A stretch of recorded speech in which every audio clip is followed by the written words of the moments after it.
বেহেশতীদের বিছানা কেমন হবে এ সম্পর্কে মহান আল্লাহ তাআলা পবিত্র কুরআনুল কারিমে এবং নবী করিম সাল্লাল্লাহু আলাইহি সাল্লাম হাদিস শরীফে কি বর্ণনা করেছেন। প্রিয় দর্শক, এসব কিছু জানতে হলে সম্পূর্ণ ভিডিওটি দেখুন। আসসালামু আলাইকুম ওয়া রাহমাতুল্লাহ। সহজ পথে আপনাদের স্বাগতম। আল্লাহ তাআলা বলেন, সেখানে তারা হেলান দিয়ে বসবে, পুরু রেশমের আস্তর বিশিষ্ট ফরাশে, দুবাগানের ফল থাকবে তাদের কাছাকাছি। সুতরাং তোমরা উভয়ে তোমাদের প্রতিপালকের কোন অনুগ্রহকে অস্বীকার করবে? সূরা রহমান। ইস্তাবরক পুরু রেশমকে বলা হয়। এ সম্পর্কে হযরত আব্দুল্লাহ ইবনে মাসউদ রাদিয়াল্লাহু তাআলা আনহু বলেন, এটা তো তোমাদের বিছানার নিচের কাপড়ের ব্যাপারে খবর দেওয়া হয়েছে। এটা হবে পুরু রেশমের আস্তর বিশিষ্ট। সুতরাং এর উপরিভাগের কাপড় কত উত্তম ও উঁচু মানের হবে তা তোমরা এর উপর অনুমান করতে পারো।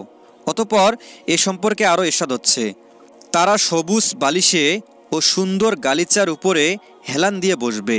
সুতরাং তোমরা উভয়ে তোমাদের প্রতিপালকের কোন অনুগ্রহকে অস্বীকার করবে? কত মহান তোমার প্রতিপালকের নাম, যিনি মহিমাময় ও মহানুভব। সূরা রহমান। উপরে আয়াতসমূহে উচ্চ মর্যাদাশীল বেহেশতীদের বিছানার উল্লেখ ছিল, তাই সেখানে বলা হয়েছে যে তাদের বিছানার আস্তর হবে পুরু রেশমের তৈরি এবং উপরিভাগের বস্ত্রের কথা উল্লেখ করা হয়নি, যাতে করে আস্তরের উপর অনুমান করে তা বুঝে নেওয়া যায়। পরবর্তী আয়াতে অপেক্ষাকৃত কম মর্যাদাবান বেহেশতীদের বিছানার উল্লেখ রয়েছে, যেথায় আস্তরের উল্লেখ নেই, কেবল উপরিভাগের কাপড়ের কথা উল্লেখ করা হয়েছে। ইবনে কাসির। কালামে পাকে ইরশাদ হচ্ছে, সেখানে থাকবে উন্নত মর্যাদা সম্পূর্ণ শয্যা, প্রস্তুত থাকবে পানপাত্র, আরও থাকবে সারি সারি উপাদান এবং বিছানো গালিচা। সূরা গশিয়া।